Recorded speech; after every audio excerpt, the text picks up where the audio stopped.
ओम अज्ञानतिमिरान्धस्य ज्ञानञ्जनशलाकया चक्षुरुन्मीलितं तस्मै श्रीगुरुवे नमः। श्रीचैतन्यमनोभीष्टं स्थापितं येन भूतले स्वयं रूपकदा मह्यं ददाति स्वपदान्तिकं वन्देऽहं श्रीगुरु श्रीयुतपदकमलं श्रीगुरून् वैष्णवाचं श्रीरूपं साग्रजातं सगण रघुनाथान्वितं तं सजीवं साद्वैतं सावधूतं परिजनसहितं कृष्णचैतन्यदेवं श्रीराधाकृष्णपादान् सगणललिता श्रीविशाखान्विताश्च नारायणं नमस्कृत्यं नरं चैव नरोत्तमं देवीं सरस्वतीं व्यासं ततो जयमुदीरये सुन्वतां स्वकथा कृष्ण पुण्यश्रवणकीर्तनं हृदयन्तस्तु भद्राणि वितनोति सुरसदां नष्टप्रायेषु भद्रेषु नित्यं भागवत सेवया भगवती उत्तम श्लोके भक्तिर्भवति नैष्टिकी तदा रजस्तमो भावः कामलोभादेशेत् चेत् एतेनैरावृतं स्थितिः सत्ये प्रसिद्धिः एवं प्रसन्नमनसो भगवद्भक्तियोगता भगवतत्त्वविज्ञानामुक्तसङ्गस्य जायते विद्यन्ते हृदयं ग्रन्थि छिद्यन्ते सर्वसंशयं चीयन्ते चास्य कर्माणि दृष्ट्वा एव धर्म प्रोजितो कैटप्पो अनत्रो परमो निर्मत्सरणं सतां वेद्यं वास्तवमद्वस्तुसिद्धं तापत्रयं मूलम् श्रीमद्भागवतं प्रमाण अम्लं प्रेमोपमार्थं महान श्री चैतन्य महाप्रभु मुकुन्दं तत्रादरुणाभर हे कृष्ण करुणा तत्त्वमय गोपेश गोपिका कांत राधा कांत नमस्ते तप्त कांचन गौरांगे श्री राधे वृंदावनेश्वरी वृषभानुसुते देवी प्रणमामि हरिप्रिय वाञ्छाकल्पतरुवृक्षा कृपा सिन्धुभ्येव च पतितानां पावनेभ्यो वैष्णवेभ्यो नमो नमः। जय श्री कृष्ण चैतन्य प्रभु नित्यानंद श्री अद्वैत गदाधर श्रीवासादि श्री गौर भक्तवृंद हरे कृष्णा कृष्ण कृष्ण हरे हरे हरे राम राम राम हरे हरे। इसमें आज हम लोग को श्रीमद् भागवतम स्कंद संख्या 1 अध्याय संख्या 8 और टाइटल है महारानी कुंती द्वारा प्रार्थना तथा परीक्षित की रक्षा। पहला श्लोक है सुत उवाच अथ ते संपरेतानां स्वानामुद कमिक्षतां धातु स कृष्णा गंगया पुरस्कृत्यम ययु स्त्रियः। सूत गोस्वामी ने कहा कि तत्पश्चात पांडवगण अपने मृत मृत परिजनों की इच्छानुसार उन्हें जल दान देने हेतु द्रौपदी सहित गंगा के तट पर गए और स्त्रियां आगे आगे चल रही थी। तो जब कुरुक्षेत्र युद्ध स्थल पर युद्ध हो गया तो जितने भी मृत परिजन थे उनको जल दान देने के लिए सारे पांडव द्रौपदी सहित गंगा के तट पर जाते हैं और स्त्रियां जो है आगे आगे चल रही। बोलते हैं आजकल आज तक हिंदू समाज में यह प्रथा चल रही थी कि जब किसी परिवार में कोई व्यक्ति का निधन होता है तो लोग गंगा नदी में या किसी अन्य पवित्र नदी में स्नान करते हैं। परिवार का प्रत्येक सदस्य दिवंगत आत्मा को गंगा जल अर्पण करता है और स्त्रियों को आगे करके सभी लोग एक जुलूस में चलते हैं। पांडवों ने भी 5000 वर्ष पूर्व इन्हीं नियमों का पालन किया। पांडवों के मेरे भाई होने के कारण भी भगवान कृष्ण पारिवारिक सदस्यों में से एक थे। तो इस तरह से जो पारिवारिक प्रथा थी, जो हिंदू समाज में प्रथा है कि अगर जो किसी व्यक्ति की मृत्यु होती है तो उस आत्मा को जल अर्पण किया जाता है, गंगा जल अर्पण किया जाता है। बता रहे कि स्त्रियों को आगे करके सभी लोग एक जुलूस में चल रहे थे और पांडवों ने भी 5000 वर्ष पूर्व इन नियमों का पालन किया। और पांडवों के ममेरे भाई भगवान कृष्ण थे तो भगवान कृष्ण भी जो है उस पारिवारिक सदस्यों में एक थे और इस प्रकार उन्होंने भी जल अर्पण किया। बोलते हैं उनके लिए शोक कर चुकने हैं तथा पर्याप्त गंगा जल अर्पित कर चुकने के बाद उन सबों ने गंगा में स्नान किया जिसका जल भगवान के चरण कमलों की धूली मिल जाने के कारण पवित्र हो गया था। बता रहे हैं उनके लिए शोक कर चुकने हैं, मतलब जो दिवंगत आत्माएं थे उनके लिए शोक करने के बाद उन्होंने गंगा जल अर्पित करके और गंगा जल में स्नान किया। फिर जो जल भगवान के चरण कमलों की धूली में मिलकर पवित्र हो चुका था उस जल में स्नान करके और उन्होंने तर्पण किया उस पवित्र आत्माओं के लिए जिनकी मृत्यु हुई थी। बोलते हैं वही कुरुवंशियों के राजा महाराजा युधिष्ठिर अपने छोटे भाइयों धृतराष्ट्र गांधारी कुंती और द्रौपदी सहित बैठ गए और वे सभी शोक से अत्यधिक पीड़ित हो गए। भगवान कृष्ण भी वहां थे। तो बता रहे हैं कि इस प्रकार सारे कुरुवंशी जो थे महाराजा युधिष्ठिर अपने छोटे भाई धृतराष्ट्र गांधारी कुंती और द्रौपदी सहित सभी बैठ जाते हैं और सभी शोक व्यक्त करते हैं और इस प्रकार भगवान कृष्ण भी वहीं बैठ जाते हैं।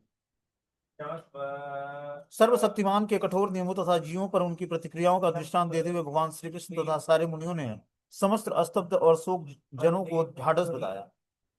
तो जितने भी वहां पर मुनि उपस्थित थे सारे मुनिगण और भगवान श्री कृष्ण ने जितने भी शोक संतप्त लोग थे उनको क्या किया, हिम्मत बढ़ाया। और जिस प्रकार बताने कि सर्वशक्तिमान के कठोर नियमों तथा जीवों पर उनकी प्रतिक्रिया का दृष्टांत देते हुए कि प्रकृति का जो नियम है और जीवों की जो प्रतिक्रिया है, तो जीवों की प्रतिक्रिया जब कठोर नियमों के अंतर्गत जब आते हैं जीवात्मा तो उसके अंदर कुछ प्रतिक्रिया होती है। प्रतिक्रिया मतलब मान लो कि कोई व्यक्ति की मृत्यु होती है तो परिवार के सारे सदस्य शोकग्रस्त हो जाते हैं, ठीक है ना। तो उस सिचुएशंस में क्या हुआ, सारे मुनि और श्री कृष्ण ने उन सबको ढाढ़स बंधाया और शोकार्त जनों को जो कि स्तब्ध हो चुके थे उनको समझाने का प्रयास किया। बोलते परमेश्वर के आदेश के अधीन प्रकृति के कठोर नियम किसी जीव के द्वारा बदले नहीं जा सकते हैं। सारे जीव निरंतर निरंतर सर्वशक्तिमान भगवान के अधीन है। भगवान ही सारे नियम तथा आदेश बनाते हैं जिन्हें सामान्य रूप से धर्म कहते हैं। कोई भी व्यक्ति धार्मिक नियम नहीं बना सकता। भगवान के आदेश का पालन करना ही प्रमाणिक धर्म है। तो देखो प्रकृति के जो नियम है, व्यक्ति या तो भगवत नियम या भगवत गाइडेंस में रहता है, या प्रकृति के नियम के द्वारा वो प्रताड़ित होता है या सुरक्षित रहता है। और प्रकृति के नियम एक जैसे सारी जीवात्माओं पर लागू होते हैं। ऐसा नहीं कि जो है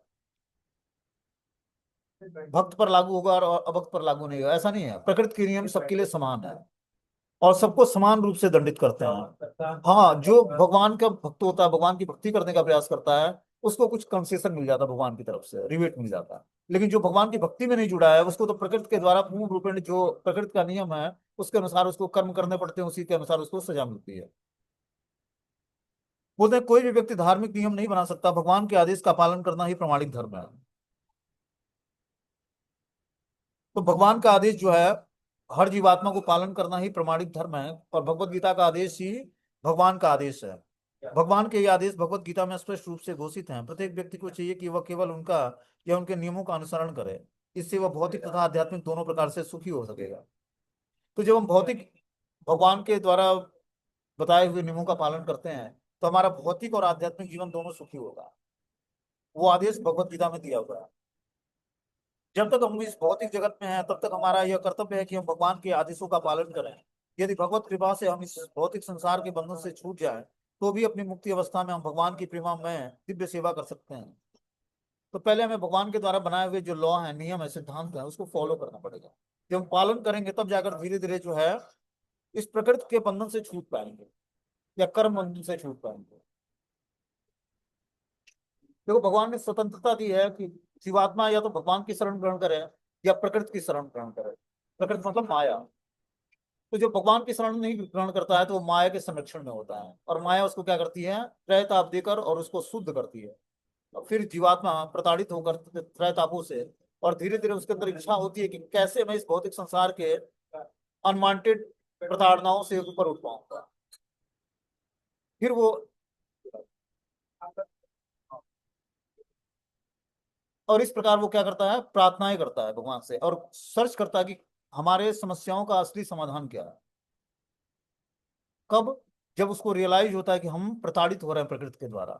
और ये तभी रियलाइज होगा जब हम भगवत भजन करेंगे, भगवान के दिए हुए शास्त्रों को पढ़ेंगे, भगवत गीता भागवतम को, और नाम जब करेंगे तभी हमें रियलाइज होगा कि इस भौतिक संसार में भौतिक कष्ट है। उस तरह कष्टों का अनुभव नहीं होगा। जब तक हम भगवान की भक्ति से नहीं जुड़ेंगे तब तक कष्टों का रियलाइजेशन नहीं। समझ रहे हो बात को? और जब तक कष्टों का रियलाइजेशन नहीं होगा तब तक हम छूटेंगे कैसे? अब नॉर्मल व्यक्ति के लिए देखो, बारिश हो या ठंड हो या गर्मी हो, उसका अपना रूटीन है, उस रूटीन में वो फिट होता है। उसको लगता ही नहीं कि कुछ जीवन में और कुछ करना चाहिए, कुछ आगे प्रोग्रेस करना चाहिए।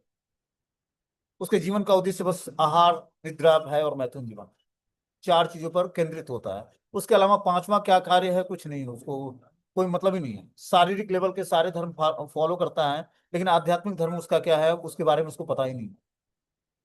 तो अपने आप में वो प्रसन्न होता है क्योंकि उसका अपना उसने एक दायरा बना लिया है कि मुझे सुबह उठना है, ऑफिस जाना है, काम करना है, फिर शाम को घर पे आना है, खाना पीना है, सोना है। एक रूटीन में बन गया वो। लेकिन आध्यात्मिक जीवन में व्यक्ति सोचता है कि किस तरह मैं और ज्यादा अच्छे तरीके से भगवान को प्रसन्न करने के लिए सेवा कर पाऊं।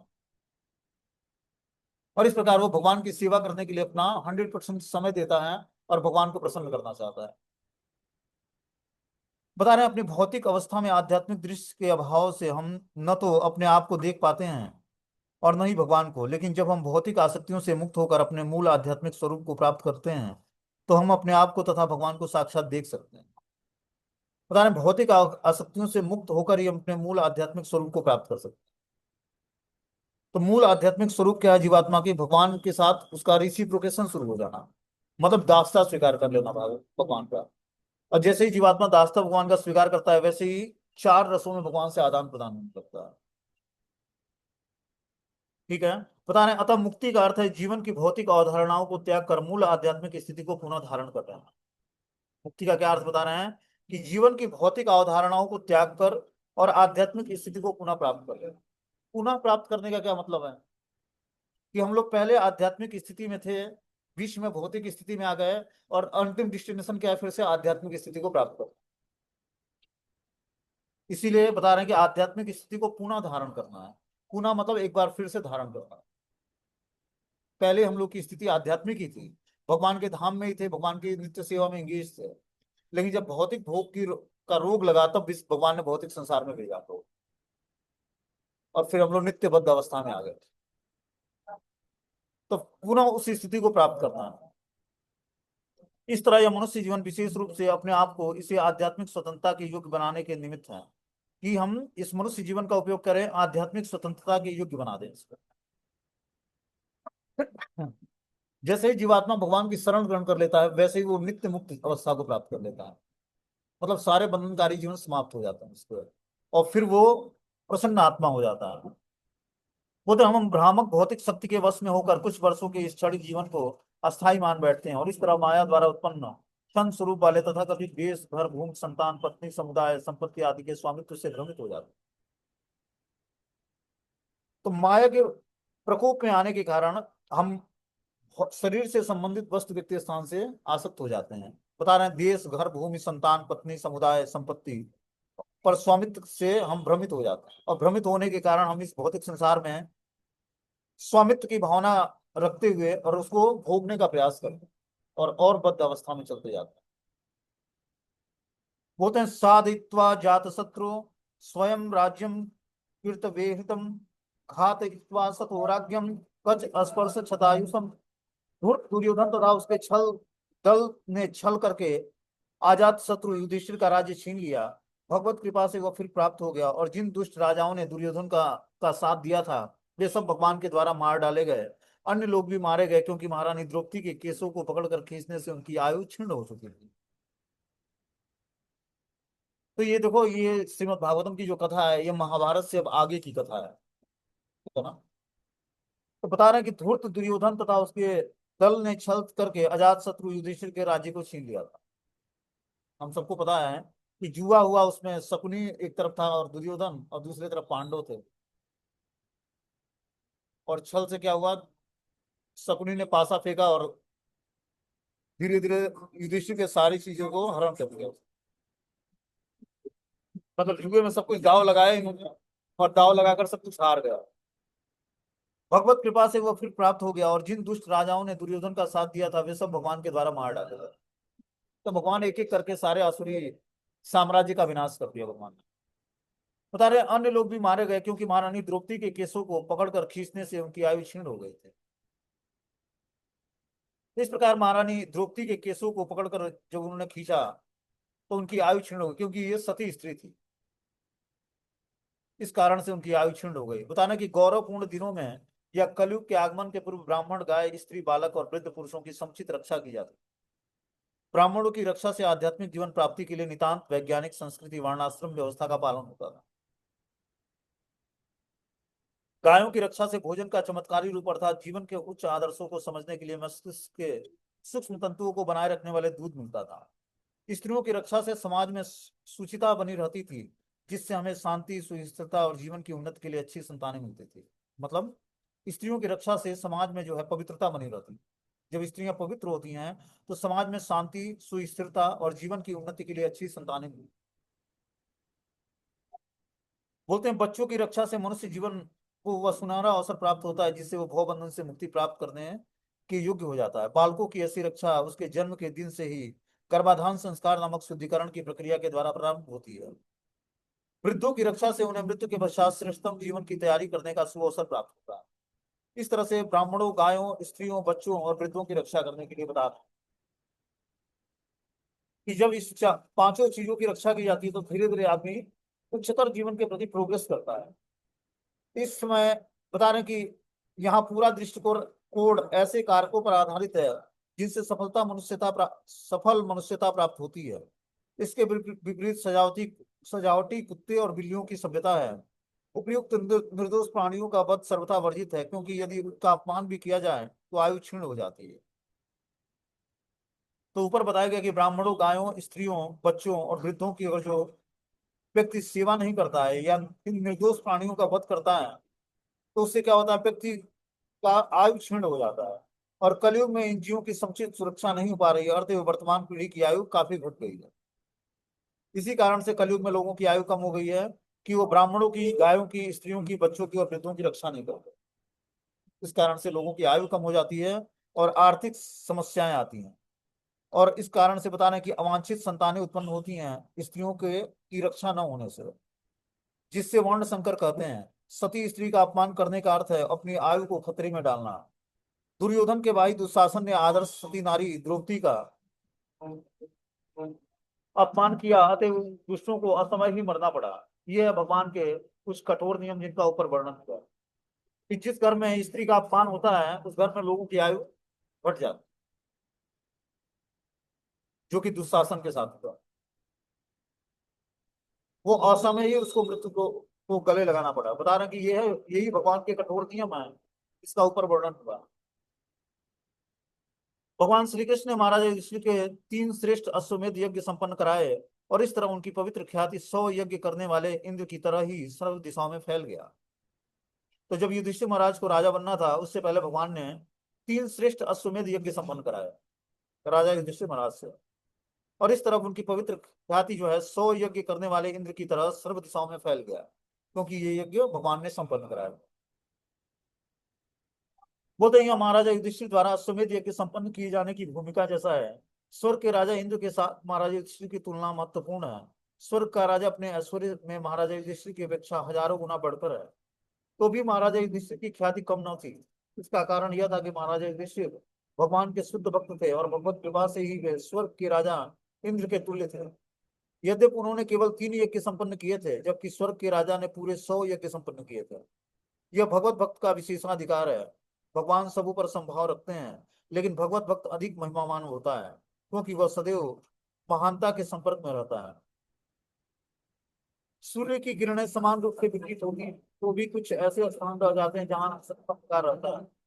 ये सूर्य के कारण नहीं है, क्योंकि ग्राहता की कमी के कारण होता है। इसी प्रकार जो भगवान के शत प्रतिशत भक्त हैं उन्हें भगवान की पूर्ण कृपा प्राप्त होती है। यद्यपि जो सर्वत्र सदैव विद्यमान रहने वाले हैं। तो बता रहे हैं कि यहाँ पर भगवान ने 3 यज्ञ कराए युधिष्ठिर महाराज से, तो वो इंद्र के 100 यज्ञ के बराबर था, क्योंकि भगवान ने कराया। तो यज्ञ के वास्तविक भोक्ता श्री कृष्ण है, ठीक है ना। यज्ञ करने का मतलब है श्री कृष्ण को प्रसन्न करना। तो युधिष्ठिर महाराज ने प्रॉपर भगवान के निर्देशन में जो यज्ञ संपन्न किया 3 अश्वमेध यज्ञ, उससे भगवान बहुत ही प्रसन्न हुए, क्योंकि भगवान के आदेश का उन्होंने पालन किया। और इस तरह से इंद्र के ऐश्वर्य जैसा ही युधिष्ठिर महाराज को ऐश्वर्य प्राप्त हुआ, उससे हजारों गुना बढ़कर प्राप्त हुआ, क्योंकि ये युधिष्ठिर महाराज भगवान के शुद्ध भक्त थे।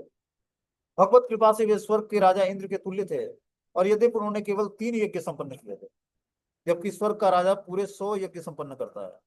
यह भगवत भक्त का विशेषाधिकार है कि भगवान सबों पर संभाव रखते हैं, लेकिन भगवत भक्त अधिक महिमान्वित होता है क्योंकि वह भगवान के आदेश का पालन करता है। फिर भगवान श्री कृष्ण ने सात्विकी और उद्धव के साथ प्रस्थान की तैयारी की। उन्होंने शिल व्यास देव आदि ब्राह्मणों से पूजित होने के बाद पांडु पुत्रों को आमंत्रित किया। भगवान ने सभी का समुचित अभिवादन किया। बता रहे हैं यहाँ पर, अब भगवान क्या करते हैं कि सात्विकी और उद्धव के साथ वहां से प्रस्थान करने, मतलब हस्तिनापुर से प्रस्थान करने की तैयारी करते हैं।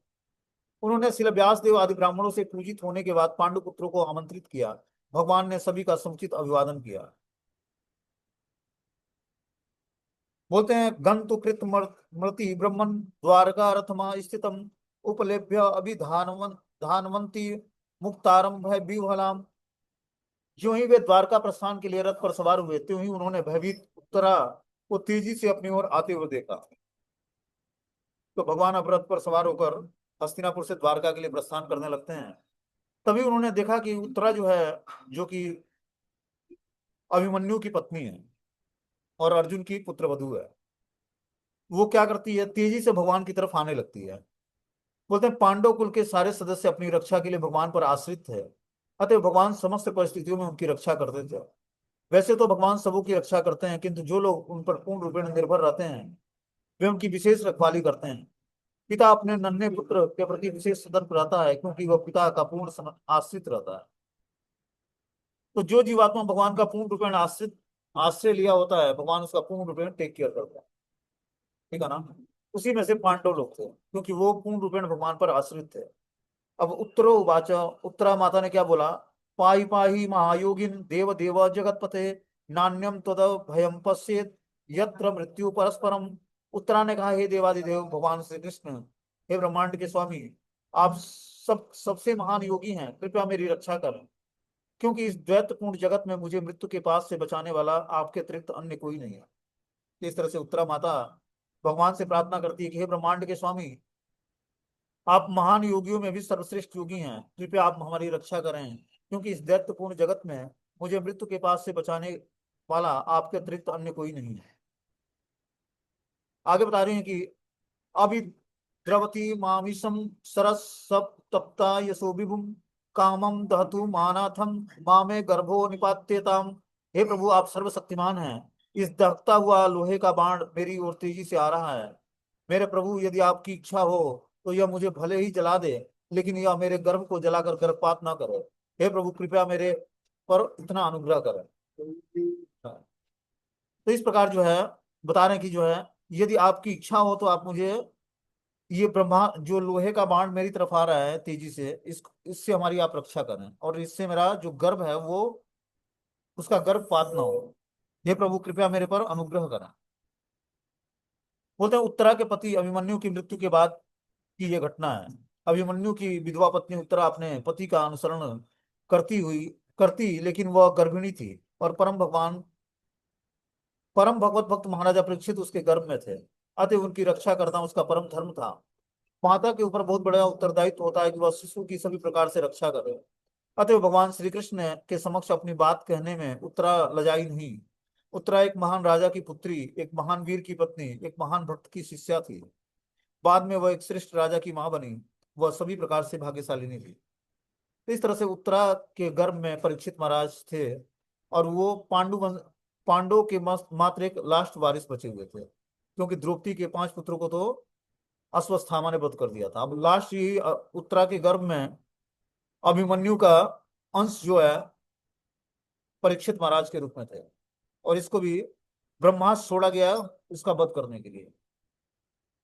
बता रहे हैं कि सूत उवाच उपधार्यम वचस्तस्य भगवान भक्तवत्सलम अपांडवामिदं कर्तु द्रोणे स अस्त्र बुद्धयत। सूत गोस्वामी ने आगे कहा कि उसके वचनों को धीरज के साथ सुनकर अपने भक्तों के प्रति सदैव अत्यंत वात्सल्य रहने वाले भगवान श्री कृष्ण तुरंत समझ गए कि द्रोणाचार्य के पुत्र अश्वत्थामा ने पांडव वंश के अंतिम वंशज को समाप्त करने के लिए ब्रह्मास्त्र फिर से छोड़ दिया। इस प्रकार जो अश्वत्थामा था, एक बार उसको क्षमा दे दिया गया। अब फिर वो क्या करता है, द्रोणाचार्य का पुत्र था ही, वो पांडव वंश के अंतिम वंशज जो उत्तरा के गर्भ में थे परीक्षित महाराज, उनको नाश करने के लिए उसने फिर से ब्रह्मास्त्र छोड़ दिया। बोलते हैं भगवान सभी तरह से निष्पक्ष हैं, तो भी वे अपने भक्तों का पक्ष लेते हैं, क्योंकि प्रत्येक व्यक्ति के कल्याण के लिए इसकी नितांत आवश्यकता है। पांडव कुल भक्त कुल था, अतः भगवान चाहते थे कि वे विश्व के ऊपर शासन चलाएं। यही कारण है कि दुर्योधन के दल के शासक को समाप्त करके उन्होंने महाराज युधिष्ठिर का शासन स्थापित किया। इसलिए वे गर्भ में स्थित महाराजा परीक्षित की रक्षा करना चाह रहे थे। वे नहीं चाहते थे कि संसार पांडव कुल से विहीन हो, जो आदर्श भक्तों का कुल है। तो भगवान जो है इस धराधाम पर जो भक्तों का कुल होता है, परिवार होता है, उसकी पूर्ण रूप में टेक केयर करता है, क्योंकि भक्त ही भगवान की प्रसिद्धि बढ़ाते हैं। तो भगवान भी भक्तों की प्रसिद्धि बढ़ाते हैं, उनकी रक्षा करते हैं।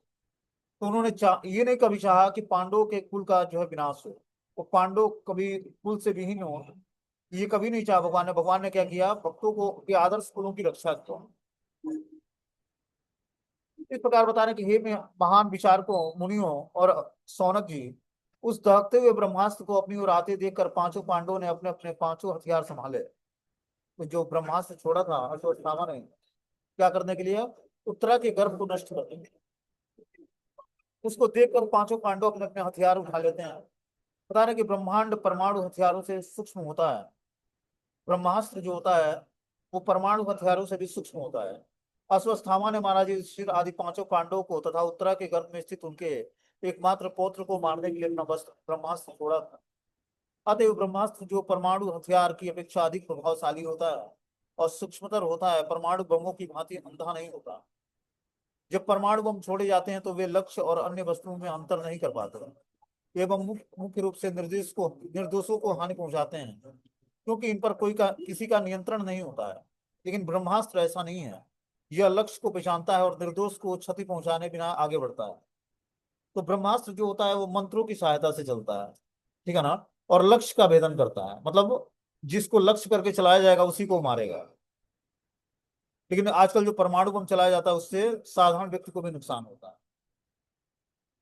लेकिन पहले ऐसा नहीं था, पहले जो ब्रह्मास्त्र छोड़ा जाता था वो जिसको लक्ष्य बनाकर छोड़ा जाता था उसी व्यक्ति को क्षति पहुंचाता था।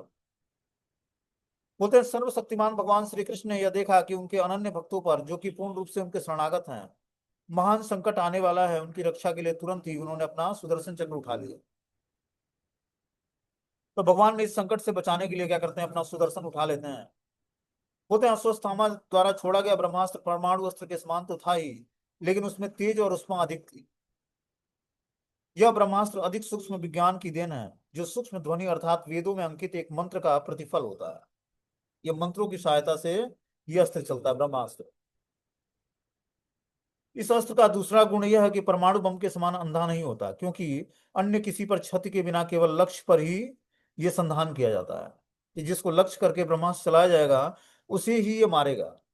अश्वत्थामा ने इसे पांडु कुल के समस्त पुरुष व्यक्तियों को समाप्त करने के लिए छोड़ा था।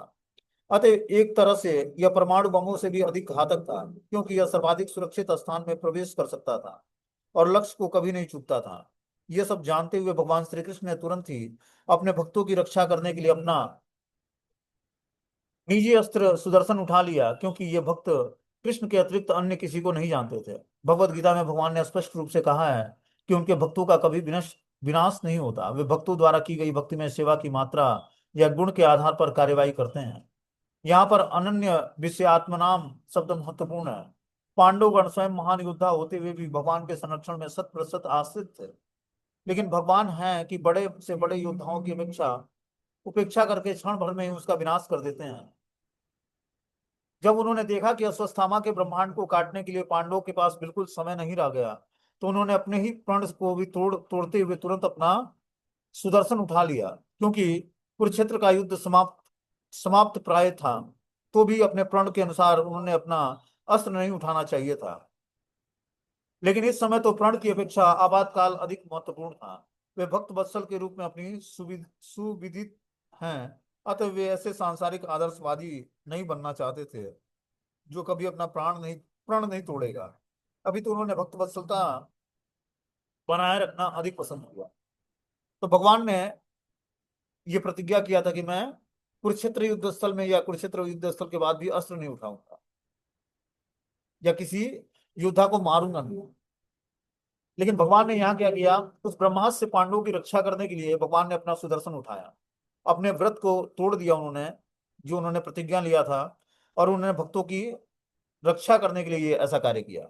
बता रहे हैं कि उन्होंने भक्त वत्सलता बनाए रखने रहना भक्त वत्सल बने रहना अधिक पसंद किया, कि भगवान भक्त वत्सल हैं, भक्तों की रक्षा करते हैं। तो इस तरह से ब्रह्मास्त्र को समाप्त करने के लिए भगवान ने अपना सुदर्शन उठाया और अपने वचन को तोड़ दिया। बोलते हैं अंत अस्तम सर्वभूतात्मा आत्मा योगेश्वरो हरि सर्व माया वृणो गर्भ वैराट्य कुरु तन तवे। परम योगेश्वर श्री कृष्ण प्रत्येक व्यक्ति के हृदय में परमात्मा के रूप में निवास करते हैं। अतएव कुरुवंश की संतति की रक्षा करने के लिए उन्होंने उत्तरा के गर्भ को अपना निजी शक्ति से आवृत कर दिया। इस प्रकार भगवान ने क्या किया, उत्तरा के गर्भ को अपनी शक्तियों से आवृत कर लेते हैं, ताकि उसमें पल रहा भगवान का महान भक्त परीक्षित महाराज से उनकी रक्षा हो सके।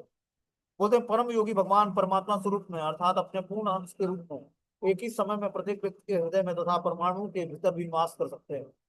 अतः उन्होंने महाराजा परीक्षित को बचाने के लिए तथा महाराजा कुरु के वंश की रक्षा करने के लिए उत्तरा के गर्भ में को आच्छादित कर दिया। महाराजा पांडु की कुरु के वंशज थे।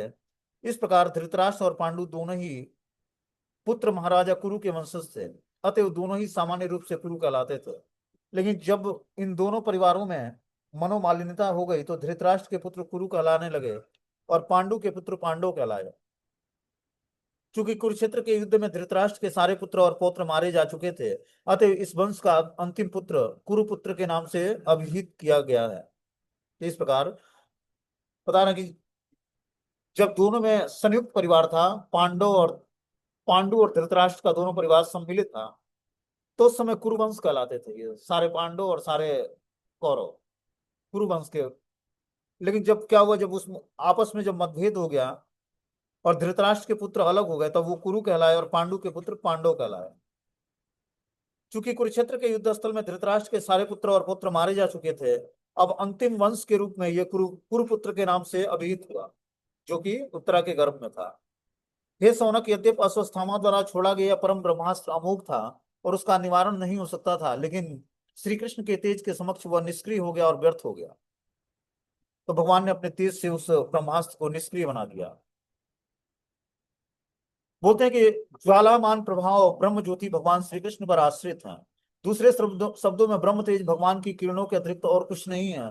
जिस प्रकार की सूर्य किरणें सूर्य के गोले से ही निकली किरणें होती हैं, अतएव ब्रह्मास्त्र भी यद्यपि भौतिक रूप से अमोघ था, किंतु भगवान के परम तेज से पार नहीं पा सका।